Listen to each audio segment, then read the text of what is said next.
बिस्मिल्लाहिर्रहमानिर्रहीम। अस्सलाम वालेकुम नादरीन, आप यूट्यूब चैनल देख रहे हैं। मैं इमरान खान हूँ। इमरान खान साहब के एक ट्वीट ने सारे के सारे माहौल को बहुत गर्म कर दिया। ये ट्वीट उन्होंने क्यों किया, इसके ऊपर पाकिस्तान तहरीक इंसाफ की क़यादत भी स्टेटमेंट्स दे रही है और इसके ऊपर जो हुकूमती लोग हैं वो भी ये कह रहे हैं कि इतना सख्त ट्वीट आने के बाद मुज़ाकरात का मुस्तकबिल क्या होगा। इमरान खान साहब की कोई असेसमेंट है वो मैं आपके साथ शेयर करूँगा, लेकिन पहले मैंने पिछले वीलॉग में आपसे कहा था कि हमारे कुछ सहाफ़ी दोस्त हैं, अब वो ये बार बार शिकवा करते हैं, उन्हें एतराज़ है कि सोशल मीडिया पर पाकिस्तानी अवाम उन पर तनकीद क्यों करती है। यानी उन्हें माफिया कहा जाता है, मीडिया का माफिया, बुग़्ज़ी कहा जाता है, मुनाफिक कहा जाता है, लफाफा खोर कहा जाता है। हमारे लोगों को 2 नंबर और बैरूपिया क्यों कहा जाता है।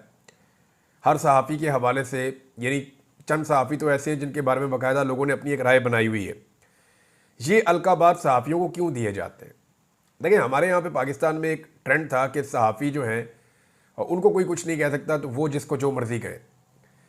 तो यहाँ पे ये भी एक ट्रेंड था कि जो पॉलिटिकल लोग हैं, पॉलिटिकल एलीट है, वो एक दूसरे के साथ सियासत खेलते थे।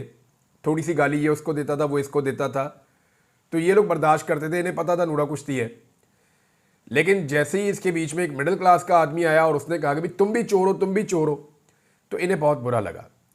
यानी अगर नवाज शरीफ बेनज़ीर को चोर कहे और बेनज़ीर नवाज शरीफ को चोर कहे, दोनों बर्दाश्त कर लेते हैं, लेकिन नीचे से अवाम उठे और उठ के जरदारी को और नवाज शरीफ दोनों को चोर कहे तो वो अवाम का दिया हुआ ताना बर्दाश्त नहीं करते कि ये कीड़े मकोड़े कैसे हमें चोर कह सकते हैं।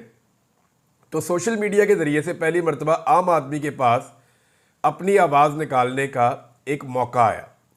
ये गली मोहल्लों में लोग कहते थे, चौकों चौराहों में कहते थे, लेकिन मुंह तक ये बात नहीं पहुंचती थी। अब हुआ ये है कि उनके मुंह तक ये बात पहुंच जाती है सोशल मीडिया के ज़रिए से, तो उन्हें तकलीफ़ हो रही है कि ये कीड़े मकोड़े, ये कमज़ोर लोग, ये कैसे हमारे ख़िलाफ़ जो है वो तनकीद कर सकते हैं या हमारे ऊपर उंगली उठा सकते हैं। यही कुछ पाकिस्तान के मीडिया के साथ भी हो रहा है। मैं कुछ हक़ाइक़ आपके सामने रखता हूँ, शायद मीडिया को समझ आ जाए कि दुनिया बदल गई है और मीडिया के हमारे लोग जो हैं वो ख़ुद को बदल नहीं पाए। मैं चंद चीज़ें आपको बताता हूँ कि इमरान खान के दौर में मीडिया मुखालिफ कानून बनाने का जब सिर्फ जिक्र हुआ था तो कैंप लग गए थे सहाफ़ियों के और एहतजाज शुरू हो गए थे और बहुत आवाज़ उठाई गई थी कि जनाब ये कानून हम नहीं बनने देंगे। आज इमरान खान साहब का दौर जाने के बाद वो कवानीन बन गए हैं, उन पे अमल दरामद हो रहा है, सहाफ़ियों को बहुत तकलीफ़ दी जा रही है, लेकिन कोई आवाज़ नहीं उठ रहा। तो ये पाकिस्तानी देख रहे हैं ना। सहाफ़ी चंद घंटों के लिए लापता हुए इमरान खान साहब के दौर में तो सुप्रीम कोर्ट तक मामला चले गए, जो अभी तक केसेस चल रहे हैं, रोला पड़ा हुआ है और इमरान खान साहब की हुकूमत को उसके लिए कसूरवार करार दिया गया।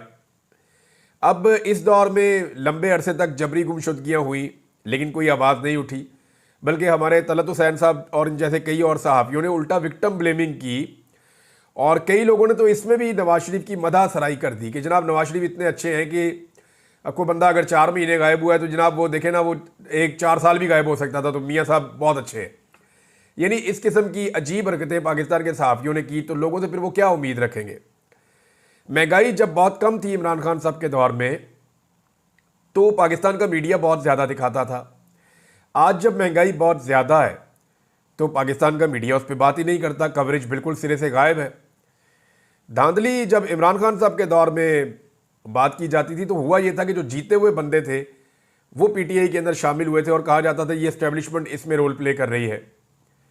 और दूसरा, कराची के अंदर कहा जाता है कि पाकिस्तान तहरीक इंसाफ को कुछ सीटें जितवाई गई, लेकिन सेंट्रल पंजाब में तहरीक इंसाफ की सीटें छीनी गई। इसके बहुत सारे गवाह मौजूद हैं। तो ये कहा जाता था कि धांधली और हर इलेक्शन में 19-20 तो एस्टेब्लिशमेंट करती है। तो उसके ऊपर ज़मीन आसमान के कलाबे मिला दिए जिन सहाफ़ियों ने। वो अभी जो फार्म 47 वाली जाली वारदात हुई है, पूरे पाकिस्तान के अंदर इलेक्शन का नक्शा बदल दिया है, बेड़ा गर्क कर दिया गया अरबों रुपए में कराए जाने वाले इलेक्शन का। इसके ऊपर वो सहाफ़ी चूं तक नहीं करते। तो आम देख रही है कि सारी दुनिया को पता है पाकिस्तान में धांधली हुई है, लेकिन पाकिस्तान के मीडिया को सांप सूंघा हुआ है। अब एक मामला और था, फरियाल तालपुर को रात के वक्त जेल में शिफ्ट किया गया था। ज़मीन आसमान के कलाबे मिलाए गए और इसको जुल्म अजीम करार दिया गया।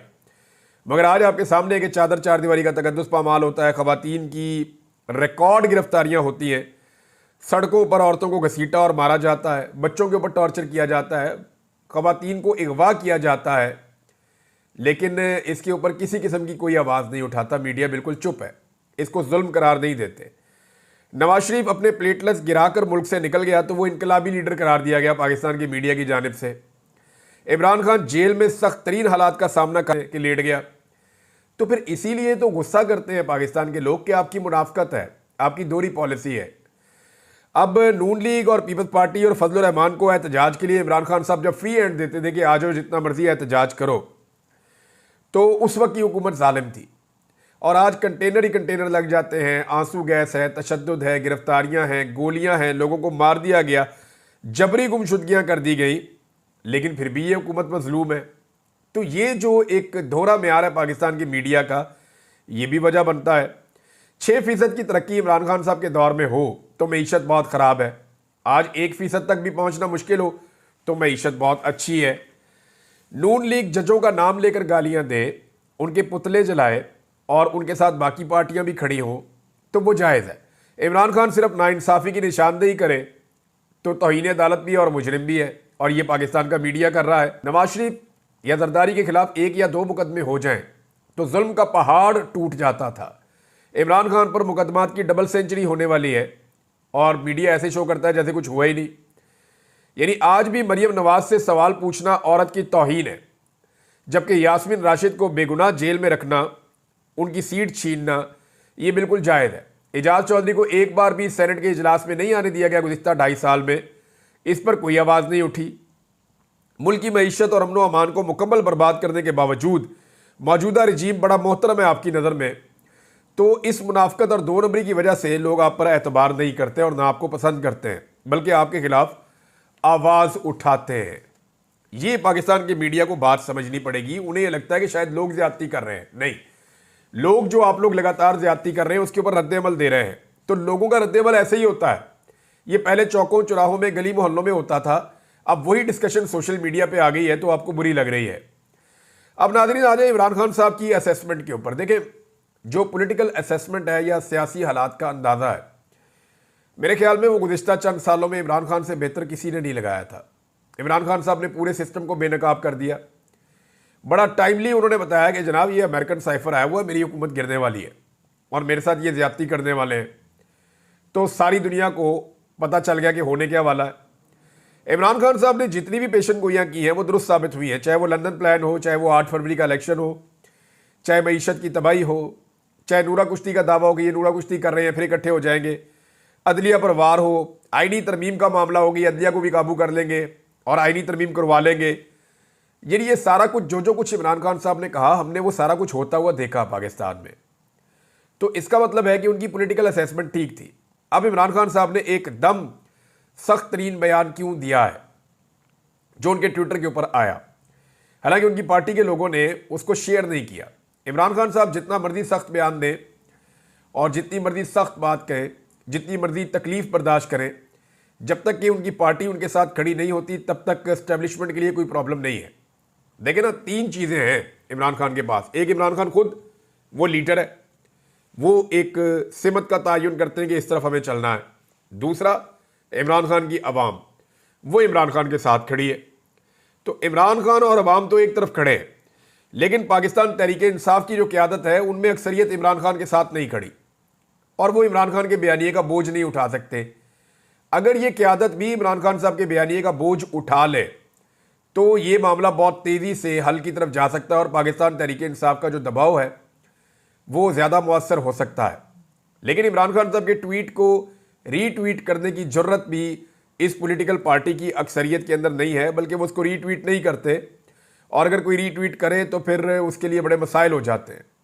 तो अवाम तो करती है, अवाम तो हज़ारों की तादाद में करती है, लेकिन पार्टी के अंदर से जो अक्सरियत है, अगर अक्सरियत कहूँ तो मैं 95% लोग जो हैं वो इमरान खान साहब के बयानिए का बोझ नहीं उठा पा रहे, जो इमरान खान की वजह से इक़्तिदार में बैठे या इमरान खान की वजह से वो असेंबलियों में पहुँचे या सेनेट में पहुँचे, तो उनको सारा कुछ जो भी मिला है वो इमरान खान की मकबूलियत की वजह से मिला है।